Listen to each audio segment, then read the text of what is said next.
For 32 years, the Harvest Light Festival Choir had been the steady rhythm of my life.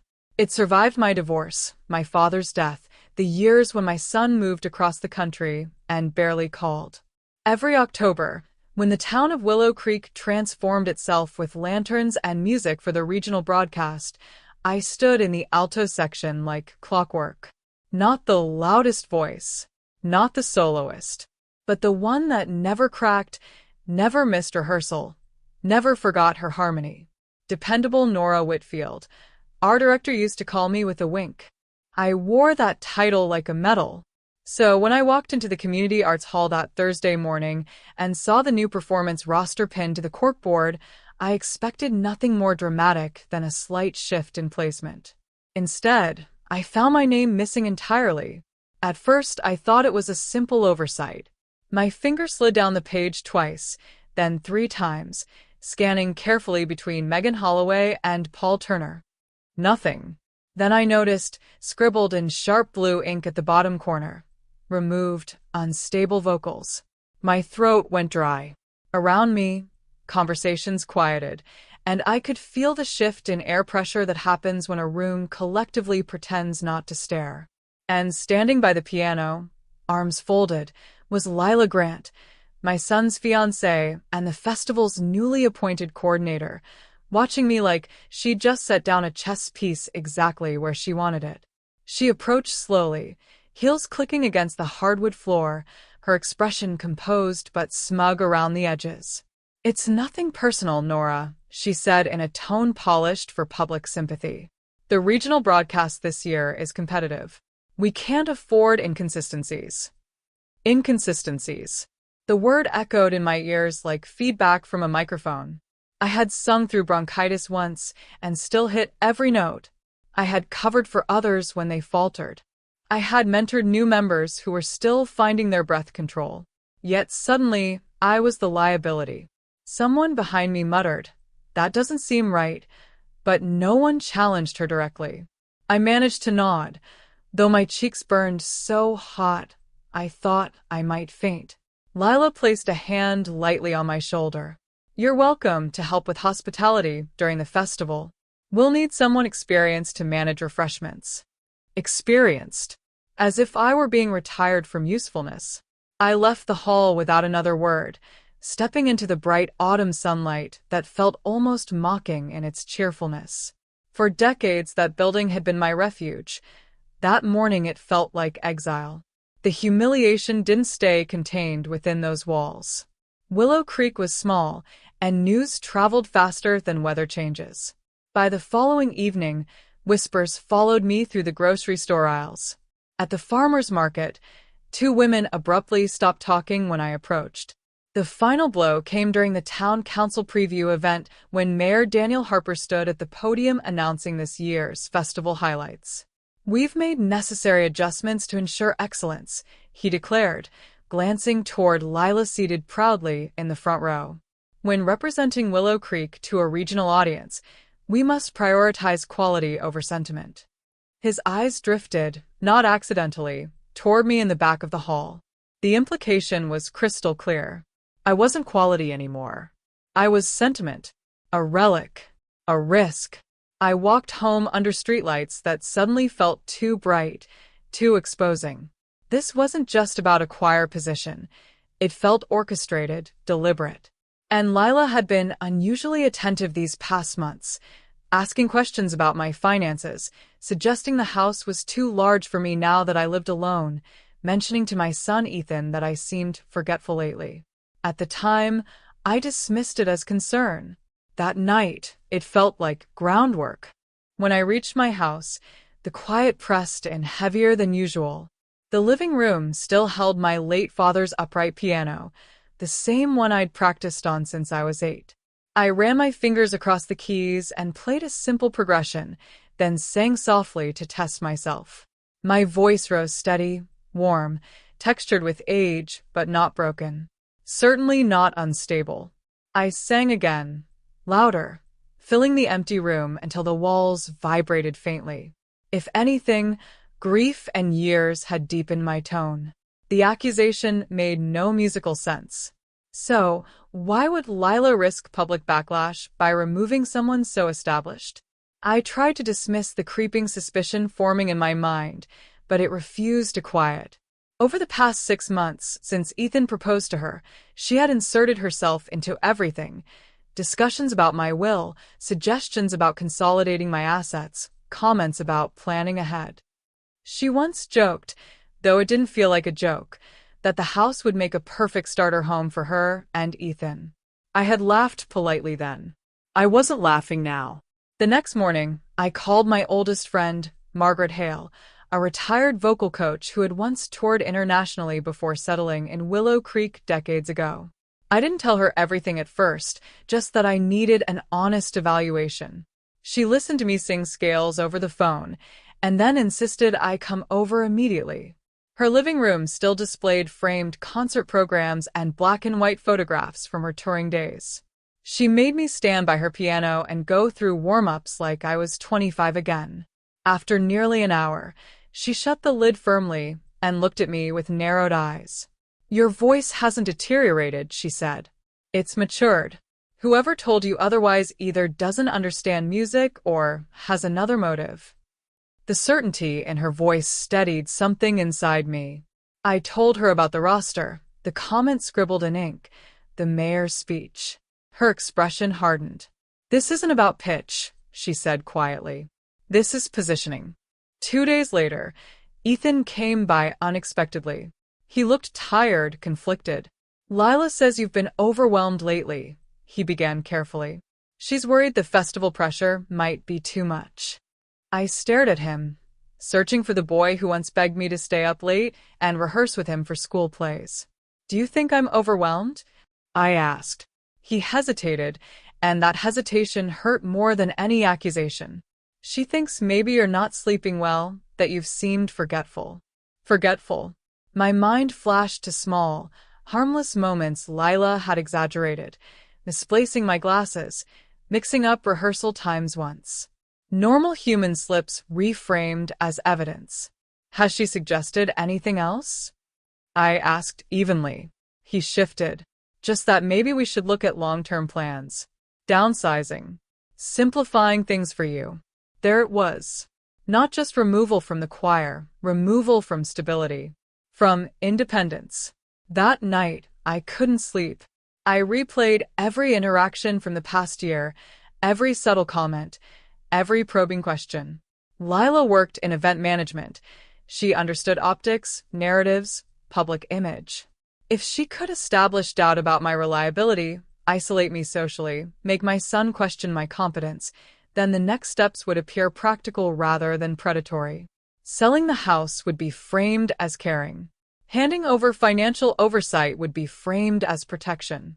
And my removal from the choir? That was simply the first public crack in the foundation of my credibility. I sat at the piano until dawn, playing through old festival arrangements from memory.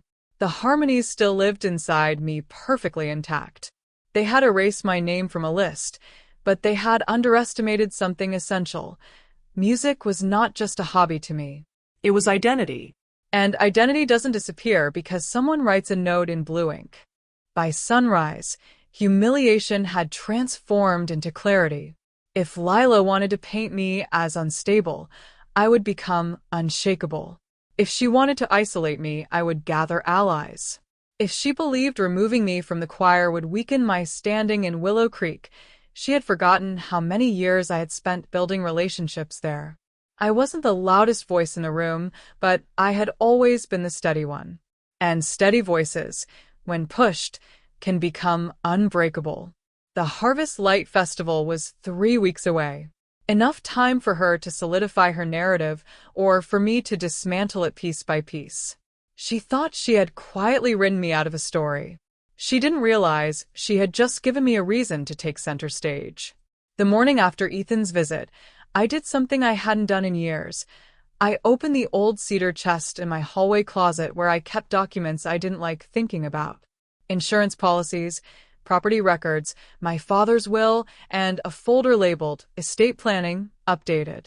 I had revised it 2 years ago after a minor surgery scare, making sure everything was clear and legally protected. As I sat at the kitchen table flipping through the pages, a slow understanding settled in. If anyone wanted control over my house or savings, they would first need to prove I couldn't manage them myself. And what better way to start building that case than by publicly questioning my stability? Removing me from the choir wasn't random humiliation. It was a character assassination wrapped in polite language. Lila wasn't reckless. She was strategic. She had positioned herself at the center of Willow Creek's most visible cultural event, earned the mayor's favor, and now she was shaping a narrative about me. If she could convince enough people that my voice, metaphorically and literally, was unreliable, the rest would follow naturally. I closed the folder carefully. This wasn't panic I felt. It was focus. That afternoon, Margaret invited me back, but this time not for vocal drills. She had made a list. "You need witnesses," she said bluntly, sliding the paper across her dining table. "Not just friends who feel sorry for you. People with credibility." At the top was Harold Bennett, my longtime attorney. Below that, Dr. Elaine Morris, my physician. Then Thomas Riley, one of the senior choir members who had quietly texted me after the roster incident. "This doesn't sit right." Margaret leaned back in her chair, her silver hair catching the afternoon light. "If Lila is hinting at mental decline, cut it off at the root. Get ahead of the story." The idea felt clinical, almost humiliating, scheduling appointments to prove sanity, but I understood the necessity. The next morning, I booked a full physical and cognitive evaluation with Dr. Morris. I also called Harold and requested a meeting. When I hung up, my hands were steady. For the first time since seeing that blue ink on the roster, I felt like I was moving instead of reacting. Meanwhile, the festival rehearsals continued without me, but information flowed steadily through Thomas. We met for coffee at a quiet diner on Maple Street, away from prying ears. "The alto section is struggling," he admitted, stirring his cup absently. "Lila keeps rearranging harmonies to compensate. It's not working." I listened carefully, not out of vindictiveness, but out of awareness. "Has she mentioned me?" I asked.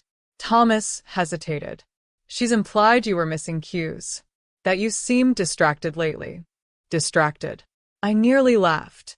I had memorized entire programs when others relied on sheet music. And do they believe her? I pressed. He sighed. "Some do. She presents it confidently." That word again, presentation. Lila understood that repetition creates truth in small towns. Say something often enough, with enough authority, and doubt takes root. But doubt can also be reversed. Thomas leaned forward. "There's talk she wants to replace more senior members after the festival. Says we need fresh energy."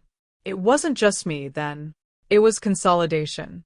My appointment with Dr. Morris felt surreal. I had never questioned my own cognition until someone else did. The tests were thorough: memory recall, pattern recognition, reflex evaluation, blood work. I answered calmly, almost methodically. When we finished, Dr. Morris removed her glasses and gave me a look halfway between amusement and irritation. "Nora, you are in excellent cognitive health," she said. "If anyone is suggesting otherwise, I'd like to know why." I explained carefully, avoiding drama. She listened without interruption. "Get the results in writing," she advised. "And don't wait for rumors to spread further." I left her office with a formal report scheduled for pickup within 2 days. Walking to my car, I realized something important. I wasn't fighting to prove I was sane. I was collecting armor. 2 nights later, the town council hosted a pre-festival donor dinner at the Willow Creek Heritage Inn. I debated attending, but decided absence would only validate whispers. I wore a deep green dress I hadn't touched since last year's event, and entered with my chin high. Conversations dipped slightly as I passed, then resumed with forced brightness. Lila stood near the fireplace, speaking animatedly to Mayor Harper and 2 sponsors. When she noticed me, her smile faltered for a fraction of a second before returning, polished and artificial. "Nora," she said smoothly. "So glad you could join us." "Wouldn't miss it," I replied evenly. The mayor nodded stiffly. We're expecting record viewership this year. I'm sure the choir will deliver, I said, holding his gaze just long enough to make him shift uncomfortably. I wasn't there to argue. I was there to be seen, composed, articulate, undeniably present. Later that evening, I overheard something that confirmed my suspicions. Lila was speaking in hushed tones to one of the council members near the veranda doors. "It's delicate," she said. "Ethan doesn't want to admit how much she's changed. I'm just trying to protect him. Protect him. From me." I felt a strange calm wash over me instead of anger. She wasn't improvising. She had been laying emotional groundwork for months. If she could frame herself as the concerned future daughter-in-law navigating a declining parent figure, sympathy would follow naturally. I stepped outside before they noticed me, inhaling the crisp evening air. The war wasn't loud. It was subtle. Narrative versus truth. Optics versus reality. Harold Bennett met me the next morning in his office overlooking Main Street. After reviewing my documents, he folded his hands. "No one can alter your estate without your consent or a court ruling of incapacity," he said firmly. "And that would require substantial medical evidence." I slid Dr. Morris's preliminary evaluation across his desk. "Good," he murmured. "Keep this. If rumors escalate, we respond formally." I hesitated before asking the question that had lingered in my mind. "Has anyone inquired about my assets recently?" He paused just long enough to confirm my fears. Lila asked general questions about future inheritance timelines during a charity planning session. I declined to discuss specifics. My stomach tightened, but my voice remained steady. "Thank you for your discretion." When I left his office, I wasn't shaken. I was certain.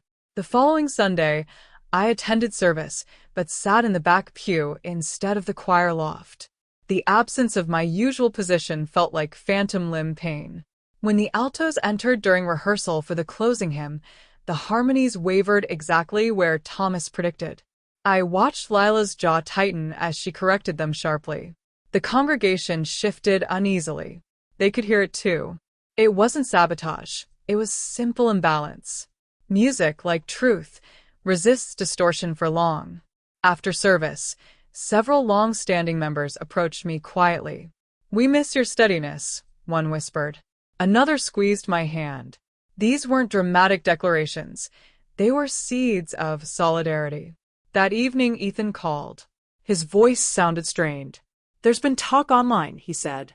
"Someone posted about the choir changes. People are questioning it." I kept my tone neutral. "And what do you think?"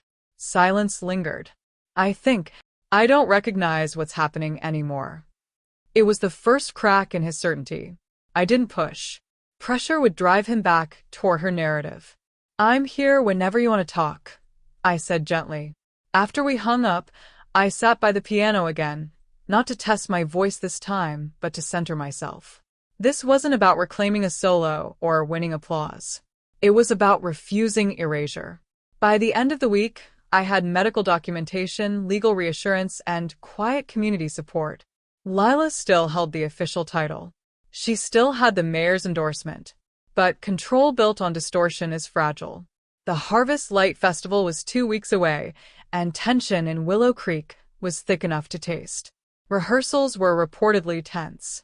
Sponsors were asking subtle questions. And I had stopped feeling like a victim entirely. I was no longer reacting to humiliation.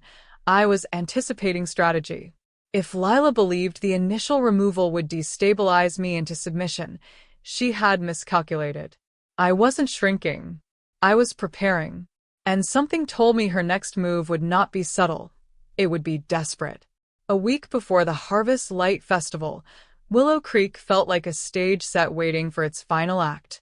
Lanterns were already strung across Main Street, glowing softly in the evenings as volunteers tested lighting angles for the broadcast. Posters with Lila's carefully curated branding hung in shop windows. Elegant fonts, polished imagery, the slogan, "A New Era of Harmony." I noticed the phrasing immediately. Not tradition, not heritage. A new era.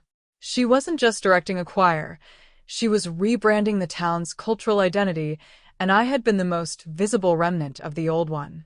That realization didn't sting the way it once would have. Instead, it clarified the battlefield. If she wanted a new era, she needed the old guard to appear obsolete. And if she wanted me obsolete, she had to prove I was unstable beyond redemption.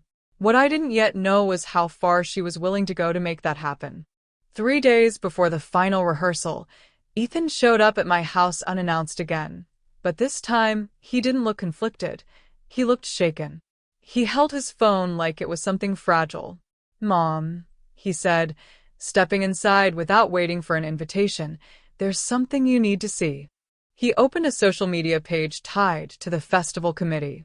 There, buried between promotional posts, was a comment thread that made my stomach turn. An anonymous account had written, "Heard a former choir member was removed due to concerning behavior. Hope she gets help." The replies were speculative, sympathetic, poisonous in their vagueness. It didn't name me directly, but in Willow Creek, it didn't need to. "Lila says she doesn't know who posted it," Ethan added, his jaw tight. "But it appeared right after someone defended you online." I handed the phone back calmly. "Anonymous rumors thrive on silence," I said.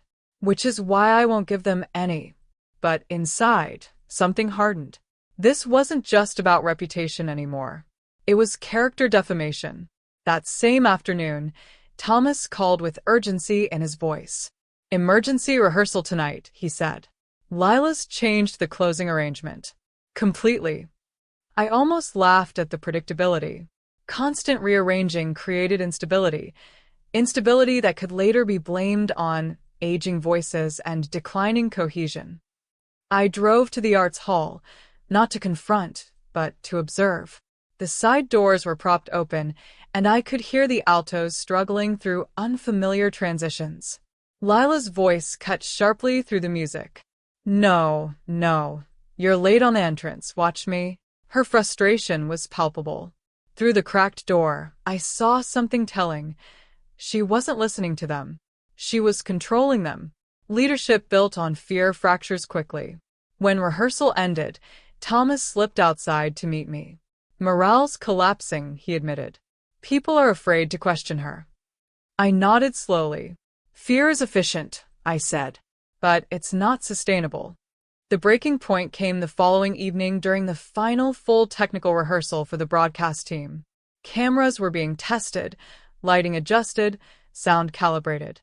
The sanctuary buzzed with professionals who didn't care about town politics. They cared about performance quality. I took a seat quietly in the back pew again, unnoticed at first. Lila stood at the front, immaculate as always, headset microphone in place. The choir began the opening sequence, and for a few minutes, everything held together. Then came the newly altered bridge section, the one she had rewritten without consulting anyone.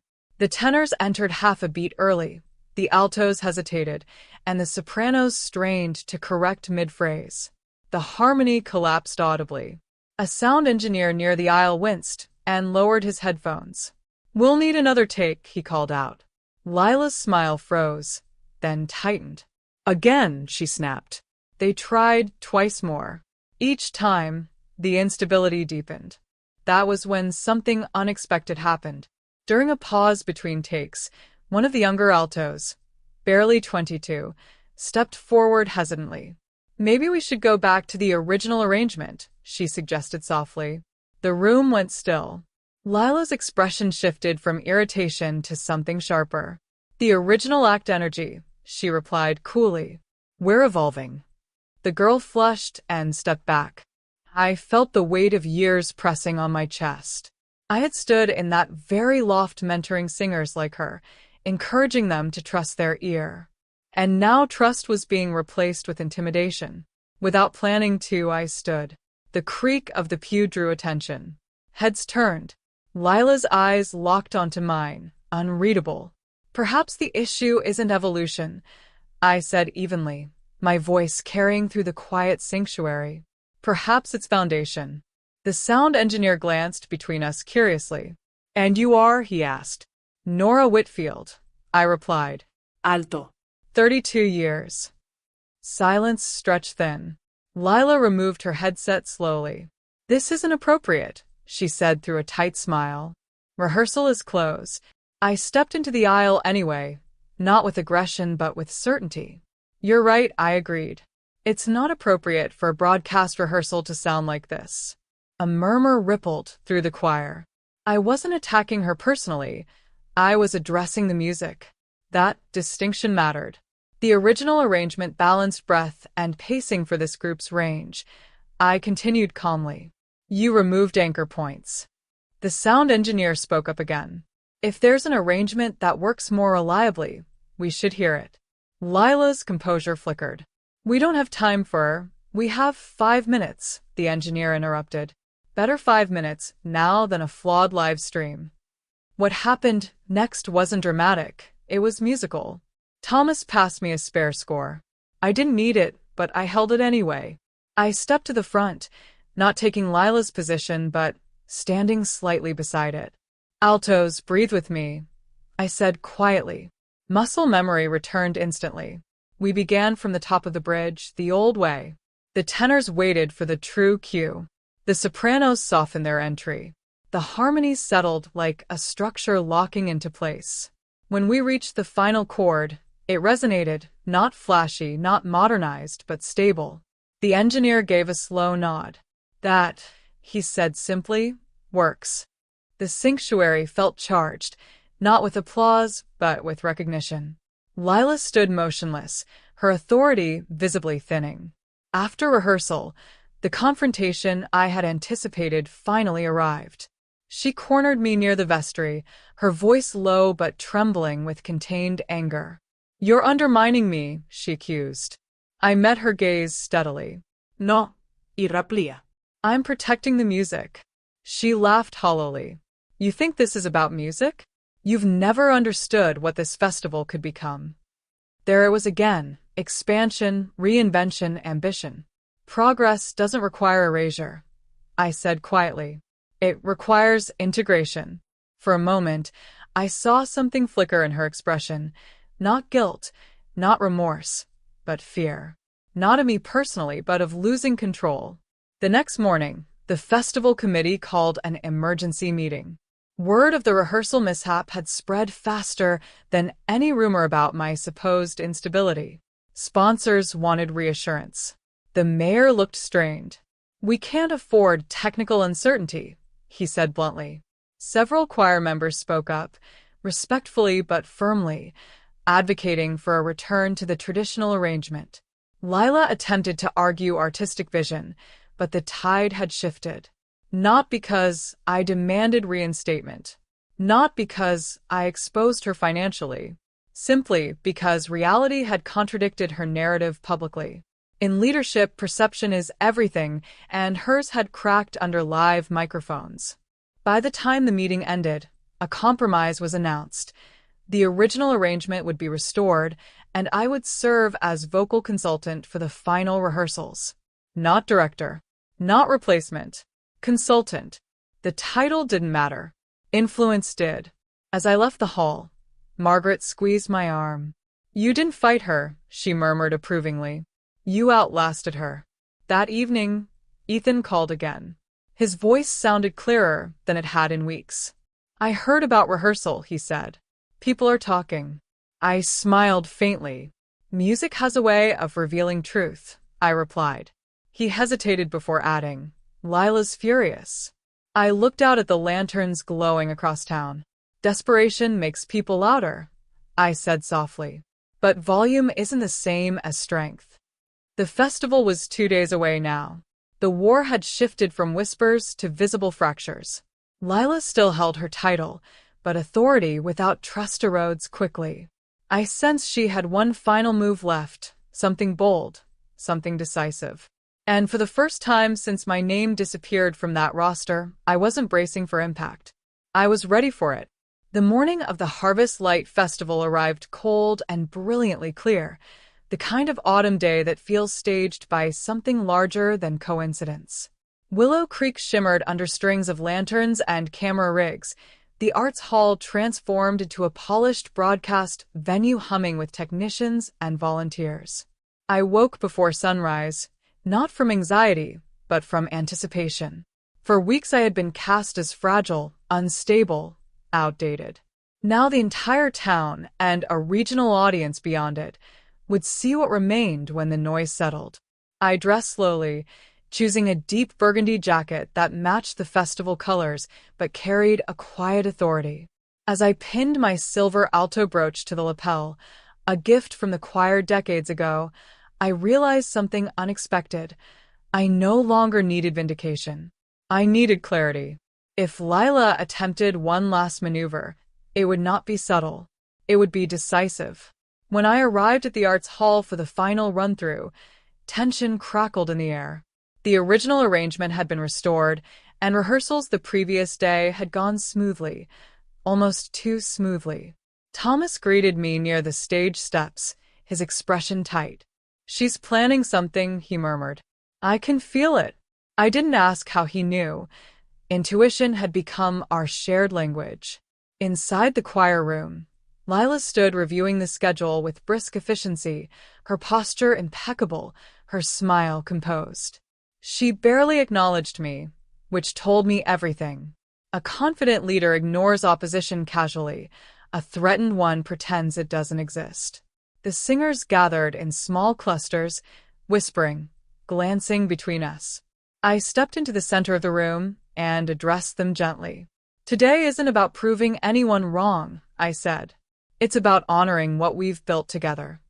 The simplicity of that statement seemed to steady them more than any directive could have. An hour before broadcast, the first crack appeared. A production assistant rushed in, pale. "There's an issue with the performance permits," she announced breathlessly. "The town paperwork for live amplification wasn't filed correctly. We may have to delay." The room froze. Lila's eyes widened just slightly before she masked it. "That's impossible," she said quickly. "I handled all submissions personally." The assistant shook her head. "The town clerk says the final authorization form is missing." Missing. The word echoed with eerie familiarity. I watched Lila carefully. If this was sabotage, it was reckless. A failed broadcast would damage her reputation far more than mine. But if she had planned to blame the clerical error on someone else, perhaps an aging volunteer who misplaced documents, the narrative would again turn toward instability. Before panic could spiral, Mayor Harper himself strode into the hall, phone pressed to his ear, issuing clipped instructions. Within minutes, he confirmed the permit had been approved weeks earlier. The clerk simply hadn't updated the digital system. The delay was resolved almost as quickly as it began. Lila's jaw tightened.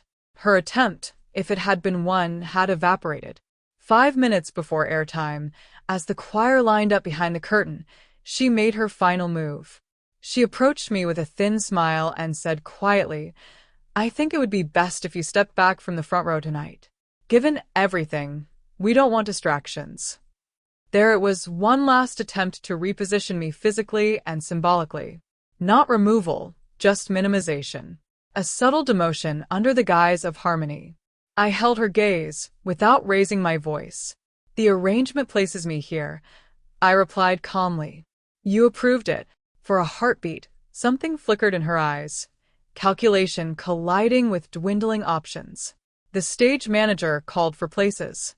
She had no time left to argue. The lights flared. Music swelled through the opening sequence, and Willow Creek appeared on screens across the region bathed in gold. The first piece flowed effortlessly, the choir unified in breath and phrasing.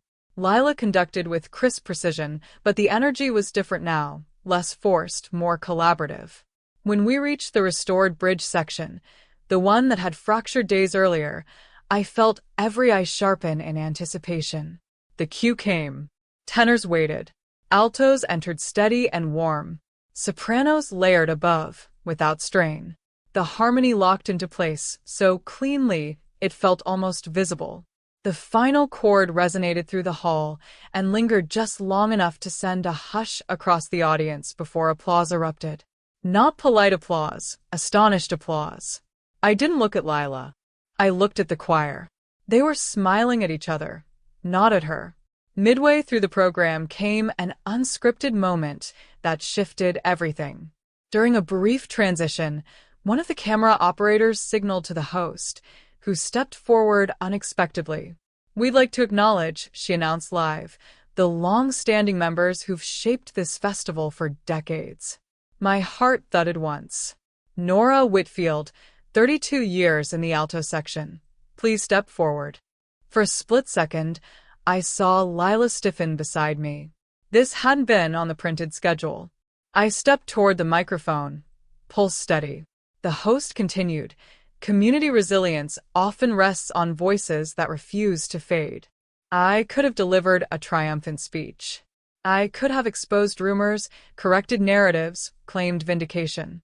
Instead, I said simply, "Music endures when we listen to one another." Then I stepped back. The restraint was intentional. Strength without spectacle. The remainder of the broadcast unfolded flawlessly. When the final lanterns were released outside the hall, drifting upward against the twilight sky, Willow Creek looked united rather than divided. Applause thundered through the streets. Sponsors shook hands enthusiastically. The mayor beamed at camera crews.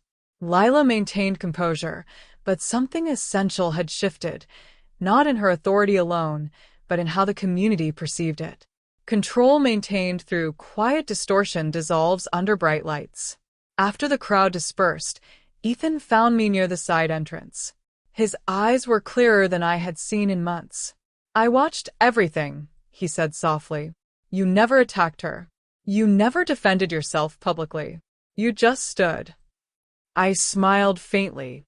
"Standing is underrated."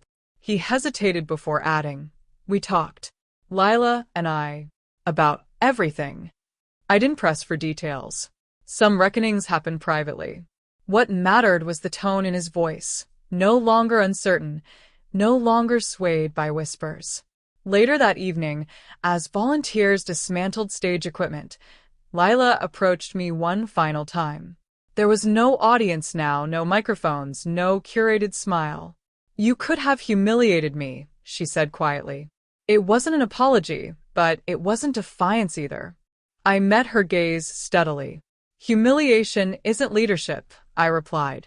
For a long moment, we simply stood there, two women who had chosen entirely different strategies for influence. She looked away first. In the weeks that followed, the festival's success brought funding for expanded arts programs, and the committee voted to establish a shared leadership structure rather than a single coordinator. It wasn't a coup. It was balance. My medical reports remained filed away and used but powerful in their quiet certainty. The anonymous comments online faded as quickly as they had appeared. What endured was the memory of that harmony locking into place under pressure. Driving home that night, lantern reflections flickering in my windshield, I realized something profound. I had almost believed the narrative written about me, almost allowed doubt to shrink my presence. But voices do not weaken simply because someone questions them. They weaken when they retreat. Mine hadn't retreated. It had steadied. Back at my piano, I played the bridge section one more time, letting the final chord ring through the empty house. Weeks ago, I thought this fight was about reclaiming a position in a choir. It wasn't. It was about refusing erasure, about proving that dignity doesn't shout, it resonates. When the lights turned on and scrutiny intensified, truth did what it always does. It held. And for the first time since my name vanished from that roster, I felt something deeper than vindication. I felt unshakable.